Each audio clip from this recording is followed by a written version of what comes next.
Yes, Eric, we're good. Cool, thank you. Good morning, everyone. It is 10 a.m. on March 28th. Thank you for coming to this workshop for the proposed regulation for the Board of Directors for the Nevada State Infrastructure Bank.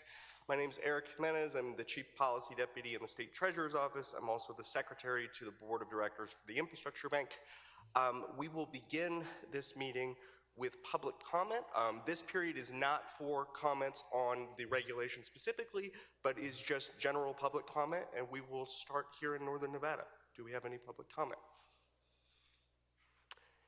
Seeing and hearing none, we'll move to Las Vegas. And seeing and hearing none, we will close the public comment period. We will move on to agenda item 2. Public input on the regulation amendments for proposed regulation LCD file number R017-22. And at this point, I'll briefly walk through the regulation, and then we'll invite any member of the public here in Carson City and in Las Vegas that is interested in providing feedback. So sections 3 and 4 of the regulation are purely definitional section. Section 5 sets forth the requirements that must be included in an application from a qualified borrower for a loan or other financial assistance from the bank. Sections 6, 7, 8, and 9 outline the process that the staff of the bank will undertake when evaluating applications from qualified borrowers for loans or other financial assistance from the bank. Section 10 requires the staff of the bank to prepare a report containing the result of the staff's analysis for an application and make a recommendation to the Board of Directors whether or not to approve or reject the application, along with the various financing terms for the qualified borrower. Section 11 requires the Board of Directors to consider whether a project is consistent with the state's 2020 climate strategy, and also sets a goal of dedicating at least 40% of loans and other financial assistance from the bank to projects which are located in disadvantaged communities. Section 12 sets forth criteria for which the Board of Directors will not approve an application for a loan or other financial assistance from the bank. Section 13 requires a qualified borrower to pay an origination fee as a condition of closing for a loan or other financial assistance. I would note that this fee may be waived or reduced by the Board of Directors. Section 14 establishes requirements that may be placed in a financing agreement by the Board of Directors to provide sufficient security to the bank and to address unique credit features of a qualified borrower or project. Sections 15 and 16 establish various provisions governing the length of the term of the loan or financial assistance, along with how the interest rate will be determined through an interest rate setting methodology. Section 17 requires that 50% of all total project work hours on a qualified project must be performed by Nevada residents, and also sets thresholds for the total work hours that must be performed by apprentices, disadvantaged workers, and first-year apprentices.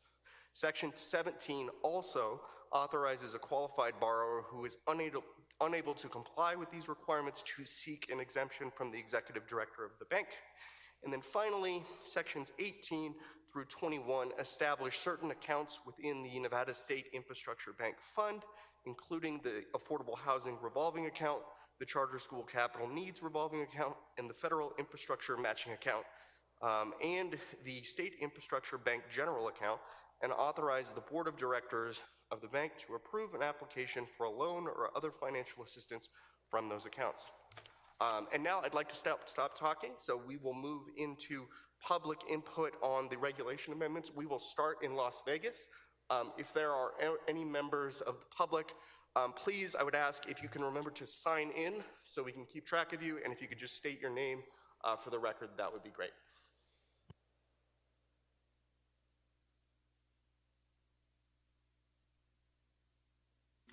Oh, there we go. Good morning, Mr. Chairman. It's nice to see you. Warren Hardy, today representing the Associated Builders and Contractors of Nevada. My comments today will be directed specifically to the requirement for a project labor agreement. In the regulation that's being proposed, there's no indication of what type of project labor agreement is going to be envisioned in these projects. So I'm going to assume, until otherwise notified, that it is the traditional Nevada application of a project labor agreement. We have two major problems with the traditional Nevada application of project labor agreements as they've been used in the state primarily. The first is, on behalf of non-union contractors, there's a requirement that we can only use 7 of our core employees on the project. That means that we can use one of our own. Actually, we have to hire someone from the hall, then we can use one of our own, someone from the hall, one of our own on an alternating basis until we get to 7. So that leaves an open shop contractor with an unenviable task of having to go tell their employees, you know, good news, we won this bid, but the bad news is most of you don't get to work on it, and your job is going to be supplanted by somebody from the labor union hall. We think it's unconscionable to have that kind of a requirement coming out of the government in Nevada, where a Nevada employee who has invested and has a family to feed just like everybody else is disqualified for working on a project because they choose not to affiliate with a union. I know that others will get up and argue that these are legal. I don't have a question. The legality is not what I'm concerned about. Equity and fairness is. The second major problem we have is the traditional application of Nevada project labor agreements essentially leaves an employer who wants to have their employees continue to have benefits with a choice of either discontinuing their benefits or paying double for benefits. I'll explain what I mean by that.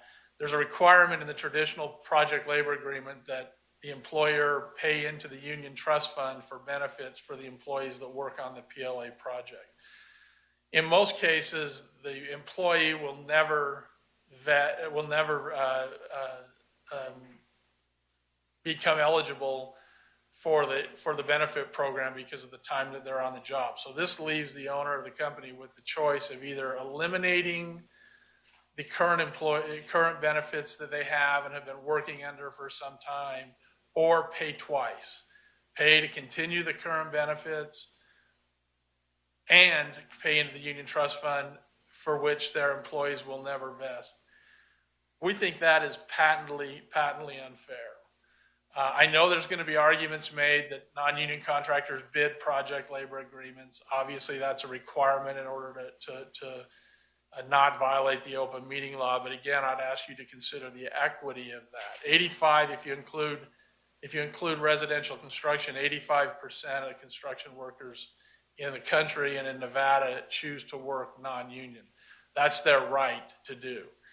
Proposals such as this are just simply proposals to get around the right to work law. They're punitive on non-union contractors. I know there's been some effort to exempt small contractors from these provisions. To me, that just simply illustrates the unfairness of these. It acknowledges the inequity. And to that point, I would say that the folks you're damaging most here are the women and minority-owned businesses, which overwhelmingly choose to work non-union. So they're putting them at a competitive disadvantage for bidding these projects at the same time that you're trying to incent them to get involved in public works projects. At the same time, you're putting this kind of restriction that their full number of employees can't work on the project. It's absolutely, to me, unconscionable that would occur. The other thing I would say is putting this kind of a requirement in regulation. I've only been doing this 32 years, but putting this kind of regulation or kind of requirement in regulation is unprecedented. Never seen a project labor agreement mandate be put in regulation. I think you're plowing new ground there. And I would also, frankly, and I'm not an attorney, but I would frankly question the legal authority of this board to put that kind of a mandate and requirement in regulation or in statute. With regard to the 50% residency requirement, I would like to get some clarification on that. We all want to do all we can to encourage local hiring. We also want to do all we can to encourage the use of apprentices, which we've worked with our friends in labor to try to achieve. But I'd like clarification on whether that 50% requirement includes union travelers, which for purposes of union rules, when they work out of a union hall, it's my understanding that they're considered local by virtue of the fact that they're working out of a local hall. I think that's a loophole that we should take a look at if what we're really wanting to do is utilize local labor, then it should really be local labor and not labor that comes in, signs into a local union hall, and then for purposes of the PLA are considered local workers. The huge loophole that we need to look at, Mr. Chairman. I just think, as I said, it's unconscionable to me that we would put a requirement like this at a time when we're trying to put people back to work, that we would put a requirement in a regulation that blatantly disqualifies somebody who's otherwise gainfully employed for working on a taxpayer-funded public construction project. I don't know how to say it any clearer than that, but if that's really what we're doing, then shame on us. Thank you, Mr. Chairman. I would reserve the right. I know that other things are going to be said. I hope I'll have an opportunity to come back and respond to what's going to be said about my testimony. Thank you.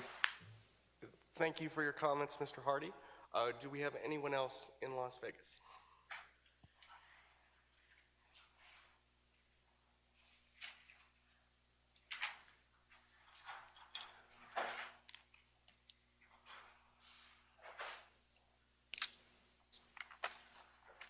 All right. Dear members of the Nevada State Infrastructure Bank, my name is Gil Lopez, G-I-L-L-O-P-E-Z for the record. I'm the Executive Director of the Charter School Association of Nevada, representing over 60,000 students in our public school system. We are here in support for the Public Charter School Facility Loan Program. I want to thank Treasurer Conine, also Eric Jimenez for the leadership in this area. We had an opportunity to organize a stakeholder meeting, which included school leaders, business leaders, and advocates to provide feedback on the loan program back in January. This program will allow access to capital for our public charter schools and will allow the development of new and existing facilities with the ultimate goal of improving the outcomes of our student performance. Once again, we want to thank the treasurer, the members of the board for investing in our children's future across the state of Nevada. Thank you very much. Thank you for your comments, Mr. Lopez. Next up in Southern Nevada.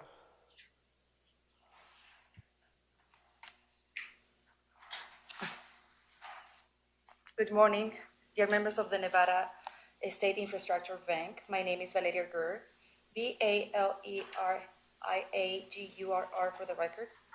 I am the Director of External Affairs for the American Federation for Children, and I am in support of the Public Charter Facility Loan Program. Charter schools in Nevada do not have access to facility funds, which is generated by property taxes.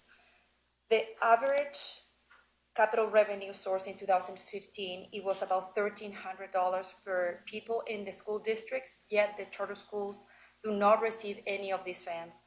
Consequently, charter schools must use their operating funding to meet their facility needs, which impact their ability to provide all the services that children deserve. I believe that creating this program is a step in the right direction to address the lack of capital funding in charter schools, particularly as in 2019, the state passed A462, which authorizes to grant charter schools to applicants who serve or enroll high-need student populations and operate in areas of academic need. By helping remediate the lack of facility funding, it's easier to start more schools and serve more significant numbers of low-income students. Thank you so much for your leadership in this area. Thank you so much for your comments.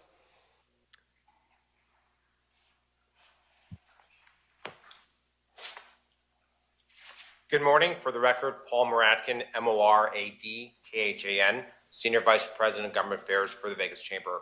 I'd like to thank the staff and the Treasurer's Office for taking the time to discuss the regulations prior to today's workshop. Their time and consideration are always appreciated. As you may recall, the Vegas Chamber was an early supporter of the creation of the State Infrastructure Bank legislation and initial funding during the 2021 legislative session. We believe the State Infrastructure Bank is an important program as we work to diversify and strengthen our state's economy. However, the Chamber has received feedback from our members regarding the proposed regulations to the Infrastructure Bank bill and the requirements for the project labor agreements as part of the regulations. The Chamber is not a proponent of the use of PLAs at the local and state levels of government, and philosophically has had concerns with their use for many years. However, since PLAs are a form of collective bargaining agreements, we recognize that PLAs can vary in scope and broadness and the degree of impact. In this situation, there are two components that we would ask not be included in the proposed regulations. We ask that the matching fund component and the charter school requirement in the regulations are not part of the PLA. I will defer to my colleagues from the construction sector on their expertise and their concerns about the broadness and the use of this PLA and the impact overall industry. However, again, the Chamber is supportive of the Infrastructure Bank bill and the opportunities that are ahead of it for all Nevadans. Thank you for your time and your efforts to support Nevada's employers and employees. Thank you, Mr. Moratkin. Anyone else in Southern Nevada? Hearing and seeing none, we will move up to Northern Nevada. Is there anyone wishing to provide comments?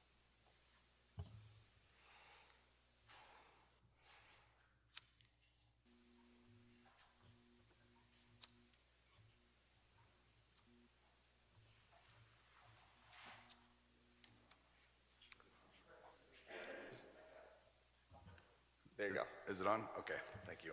Thank you, Mr. Jimenez, to Treasurer Conine for agreeing to put this workshop together. For the record, my name is Mac Bybee. I'm the president and CEO of the Associated Builders and Contractors of Nevada, often referred to as ABC.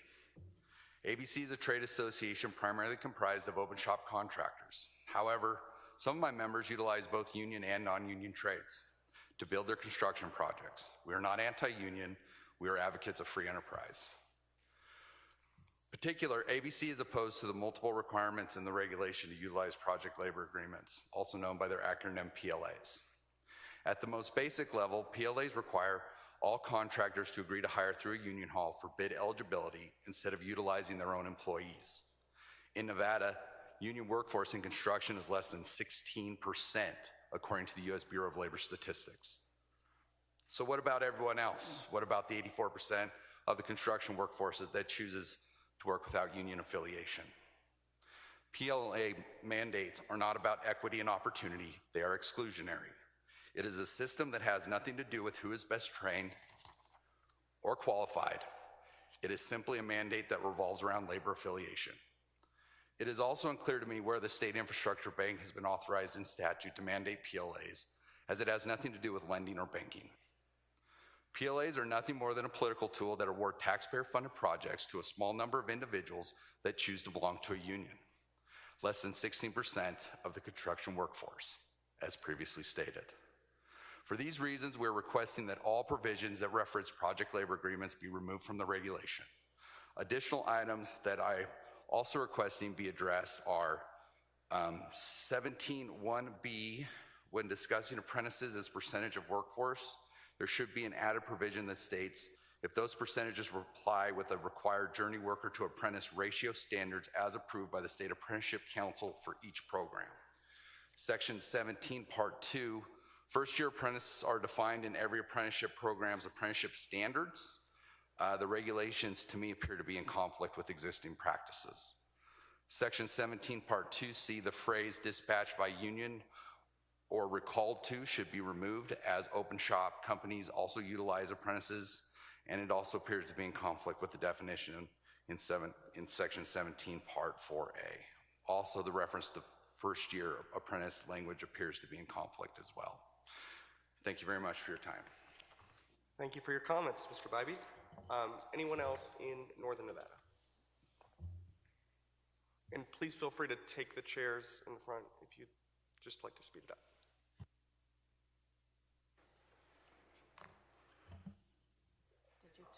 It's on? Oh, yes. Thank you. My name is Alexis Motorex with the Nevada Chapter Associated General Contractors, representing both signatory and non-signatory companies in the commercial construction industry in northern Nevada.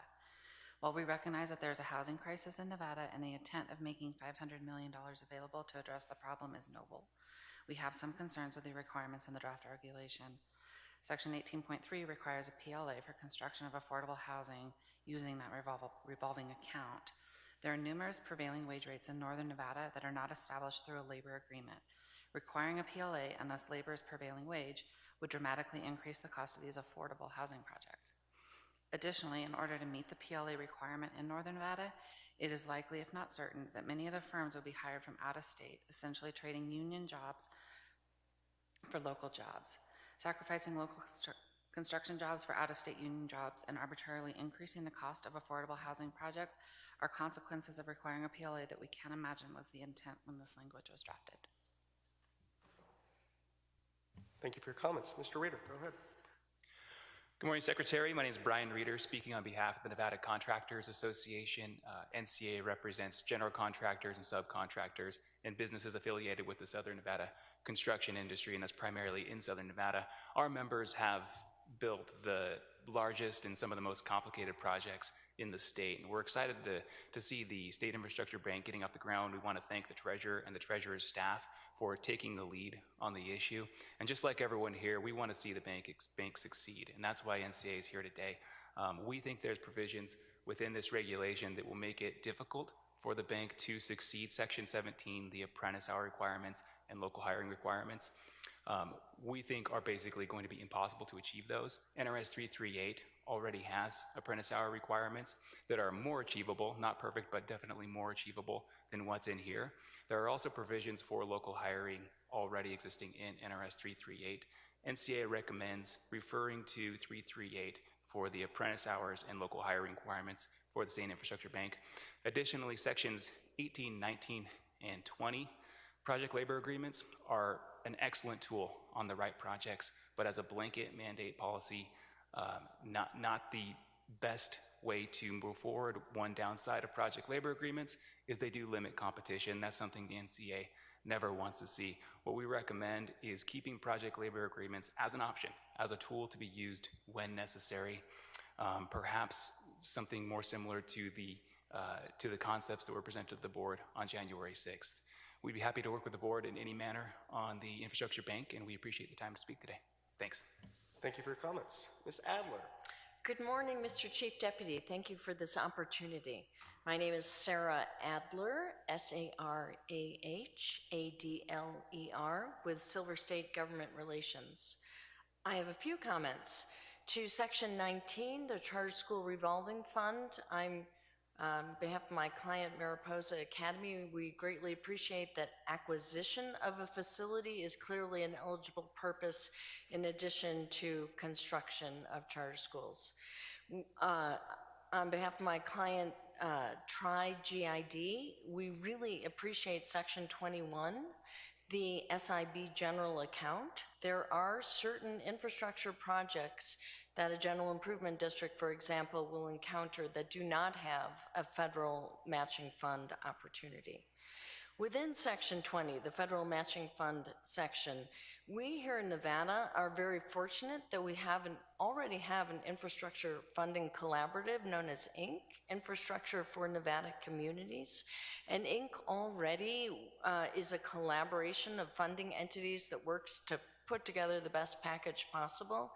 The SIB will be very helpful in meeting those match components, but I don't see in sections 6 through 9, the credit analysis sections of the regulation, that you have the opportunity to adopt the credit analysis of another participating state or federal qualified lender. So that would streamline things for your customers. And then finally, personally, in section 17, 4B, I think the definition of disadvantaged worker is terrific. It includes components that describe people who are really challenged in gaining access to quality jobs. So I applaud that portion. Thank you. Thank you so much for your comments. Anyone else in Northern Nevada wishing to give comments on the regulation? Seeing and hearing none, I'll open it back up in Southern Nevada just for one final shot. Do we have anybody wishing to give public comment or comment on the regulation? Hearing and seeing none, we will close that comment period and we will move on to our final public comment period on the agenda. Comments from the public are invited at this time on matters other than the regulation amendments. Do we have any public comment here in Northern Nevada or in Southern Nevada? Hearing and seeing none, we'll close the public comment period and we will close this meeting. Thank you, everyone.